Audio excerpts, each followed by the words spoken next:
Планът беше прост – да избегна вятърът на билото. Само че там снегът беше дълбок, а наклонът голям и доста бързо разбрах, че може би това не беше най-добрата идея. Днес ще изкачвам връх Свищи плас. Тръгвам тук от Кашана и да видим какво ме очаква. Снега се топи, времето е слънчево, хубаво. Сутринта до 10:30 всичко беше в мъгла. Изчаках да се махне мъглата, то стана 12 часа. Но денят е пред мен, времето е хубаво.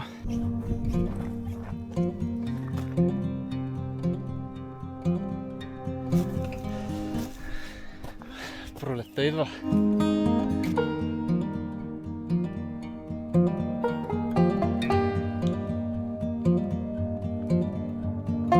Взел съм си доста дрехи, защото ще вървя по билото на Стара планина. Там със сигурност ще духа вятър. Не случайно името се казва Свищи плас.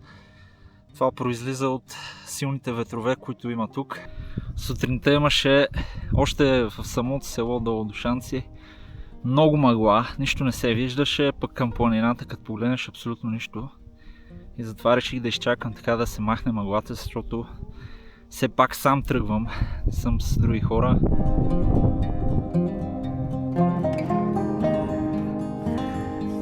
Понеже никога не съм се изкачвал, изследвам тук зимната маркировка, колците. Това е право нагоре на билото, а върха е натам. В принцип можеше да мине там.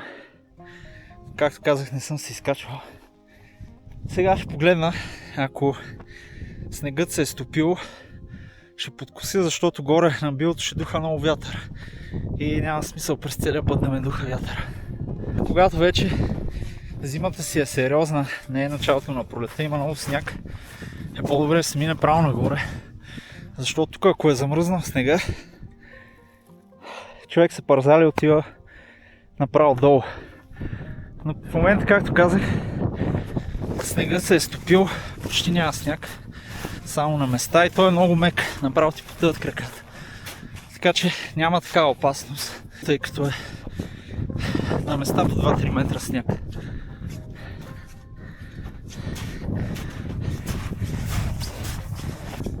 И тук се усеща вятърът.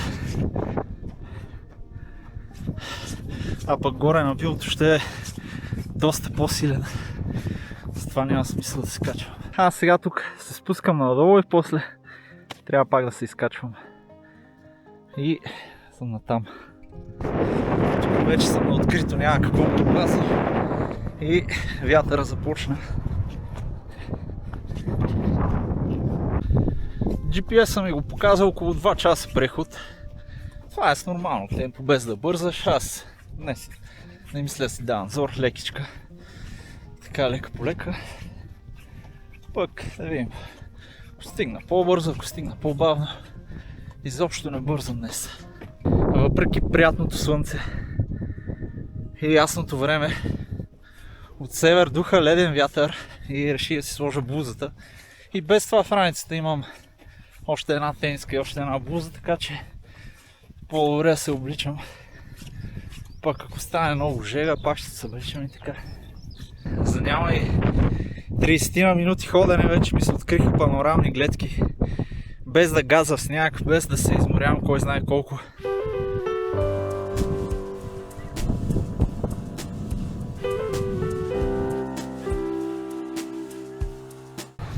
Вятърът се увеличава, както си и мислех. Това там е връх Кордуна, който няма да изкачвам, продължавам там. От тук всъщност преминава и маршрутът Ком Емине, който е най-дългият в България. Ето я пътечката. На места е много гадно, защото има такъв сняг, който както казах е мек и се топи. И супер много се подхлъзваш, защото е под наклон. И сега имам такъв участък. Така че по-внимателно.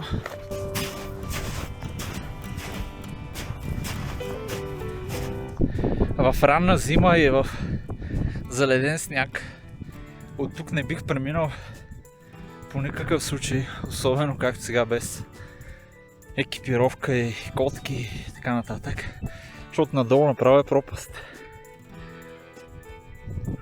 Но в момента внимателно краката ти потъват. Дори на места до колене и може да се премине. Но все пак не е препоръчително. Аз гледам да минавам където са храстите.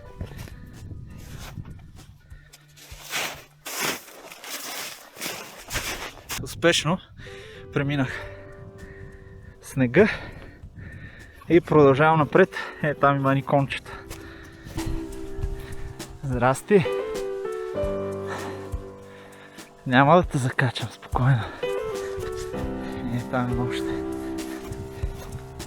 Не знам колко беше добра тази идея да минавам по-долу, защото сега трябва да се спускам пък тук и после да се изкачвам. А може да мина така отгоре. Но сега ще преценя в движение. Абе, преките пътища обикновено са така.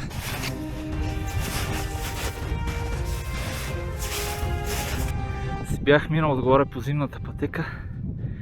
Нямаше газа тук до колене. Неволята учи. Ето там минах. Напряко. А трябваше си мина отгоре по върха. Айде сега още веднъж ме очаква същото. Тук пак има подобен участък. И там в далечината, като гледам още веднъж.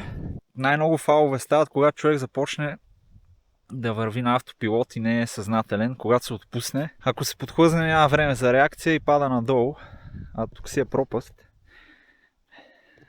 Сега, както казах, не е толкова опасно. Пак може да паднеш, но не е толкова опасно. Важното е човек да е стегнат 100%. Айде, продължавам.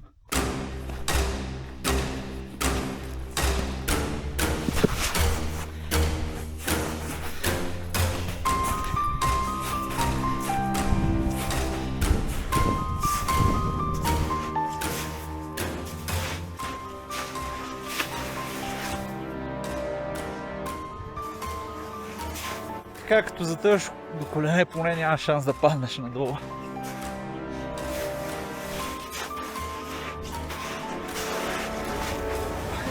Аз отново по стъпките на животните.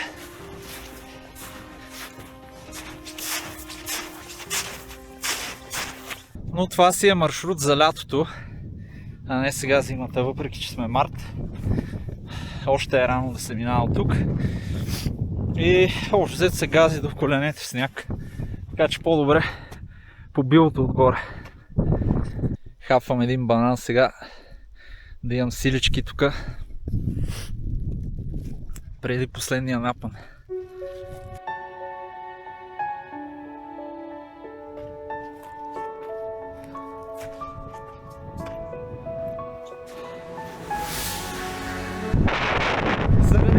Вятър не исках да се качвам отгоре.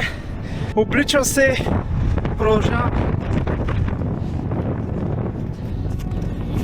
Тук е минавал някой. Айде, не остана.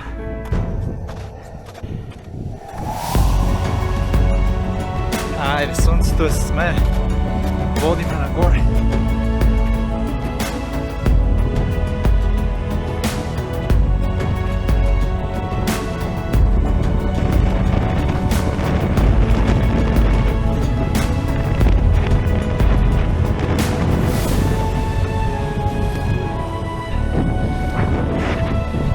Пак си тук вятър.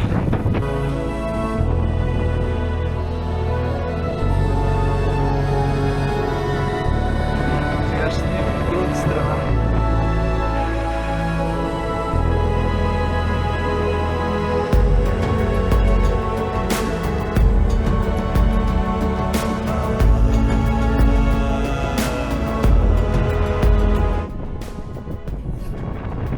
Няма и 2 часа, като аз доста се забавих през рекия път. Сега отворих да си взема ръкавиците и видях, че съм си взел и маската. По принцип са ми много светли очите и като гледам снега и слънцето се отразява, направо ми стават червени. Затова предпочитам да си я слагам, но бях забравил въобще за нея. Айде, тръгвам. Леко се парзаля, но може да си забиваш петите и да се спираш снега е мек.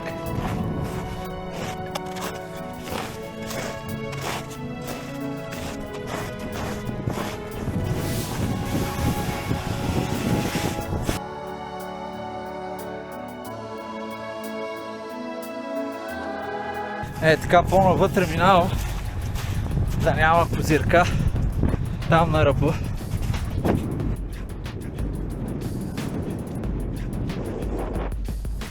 Не изглежда да има най-много метър, но все пак така отвътре по-безопасно. Тук сега на обратно по зимната маркировка ще трябва пак да катеря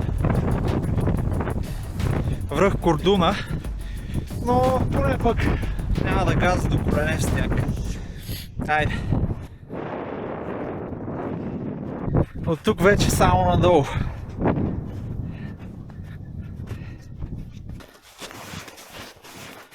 Доволен съм от себе си и от прехода, въпреки че ми се спеше и бях изморен доста.